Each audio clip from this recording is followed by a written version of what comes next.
آپ کو اس وقت آگاہ کریں کہ وزیر اعظم شہباز شریف کی زیر صدارت قومی سلامتی کمیٹی کا اجلاس اعلامیہ جاری کر دیا گیا۔ اعلامیہ کے مطابق کسی کو بھی قومی سلامتی کے کلیدی تصور کو نقصان پہنچانے کی اجازت نہیں دی جائے گی۔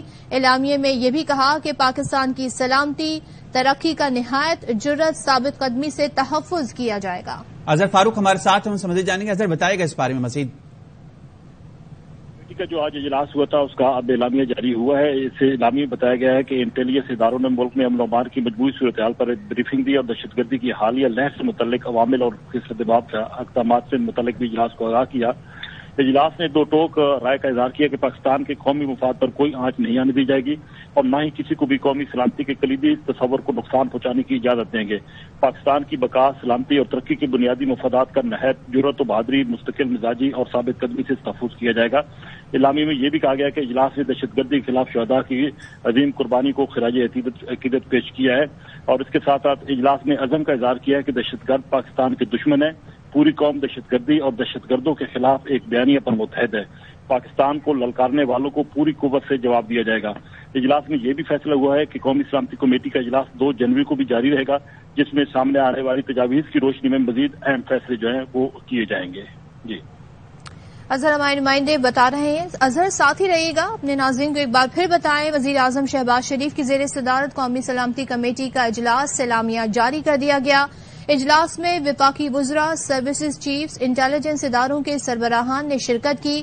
اعلامیہ میں کہا گیا اجلاس نے ملکی معیشت اور امن و امان کا تفصیل سے جائزہ لیا۔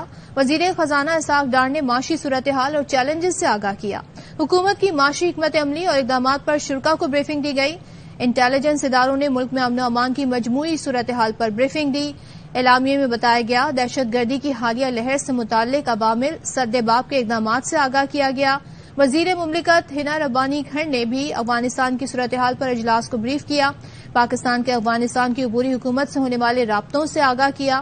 قومی مفادات پر کوئی آنچ نہیں آنے دی جائے گی۔ قومی سلامتی کمیٹی کے شرکاء کی جانب سے 2 ٹوک موقف کا اظہار کیا گیا۔ تو اظہر مختلف امور زیر غور آئے، ظاہر ہے جس میں معیشت کی بھی صورتحال ہے، پھر جو افغانستان سے معاملات ہیں اور دیگر معاملات ہیں، تو بتائیے گا اس حوالے سے ڈیٹیل کیا رہیں؟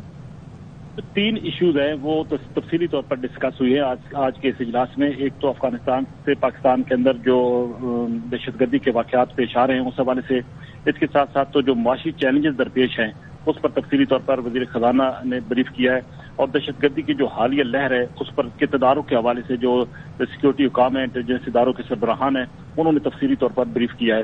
تو یہ تینوں عوامل جو ہیں ان پر تفصیلی غور و خوض کے بعد اس عزم کا اعادہ کیا گیا ہے کہ ان تینوں عوامل کو جو ہے وہ ڈسکس کیا جائے گا اور بالخصوص پاکستان کے اندر جو بھی دہشت گردی کے واقعات ہو رہے ہیں اس کا مکمل طور پر کل عمل کیا جائے گا۔ جبکہ جو معاشی صورتحال ہے اس حوالے سے بھی جو چیلنجز درپیش ہیں اس ضمن میں بھی حکومت کی طرف سے جو اب تک اقدامات کیے گئے ہیں اس پر شرکاء کو تفصیلی طور پر بریف کیا گیا ہے۔ تاہم سب سے جو اہم بات ہے وہ یہ ہے کہ اس اجلاس میں اس عزم کے اعادہ کیا گیا ہے کہ پاکستان کے خلاف جو بھی آواز اٹھے گی اس کے خلاف سخت کارروائی کی جائے گی اور پاکستان کو للکارنے والوں کو پوری قوت سے جواب دیا جائے گا۔ دہشت گردوں کے حوالے سے یہ کہا گیا کہ وہ پاکستان کے دشمن ہیں اور پوری قوم دہشت گردی اور دہشت گردوں کے خلاف ایک بیانیہ پر متحد ہے اور اس حوالے سے پاکستان کی سلامتی کے حوالے سے کسی قسم کا کوئی کمپرومائز جو ہے وہ نہیں کیا جائے گا۔ نیکٹا کو فعال کرنے کے حوالے سے بھی بات ہوئی ہے، تاہم کچھ ایسے فیصلے ہیں، تجاویز ہیں جن کو مزید آگے بڑھانے کے لیے 2 جنوری کو دوبارہ قومی سلامتی کمیٹی کا اجلاس رکھا گیا ہے، جس میں آج کے اجلاس میں جو تجاویز سامنے آئی ہیں ان کی روشنی میں مزید فیصلے جو ہیں وہ 2 جنوری کے اجلاس میں لیے جائیں گے۔ ٹھیک ہے، اظہر آگاہ کر رہے تھے قومی سلامتی کمیٹی کا اجلاس 2 جنوری 2023 کو دوبارہ ہوگا اور سامنے آنے والی تجاویز کی روشنی میں مزید فیصلے کیے جائیں گے۔ بہت شکریہ اظہر۔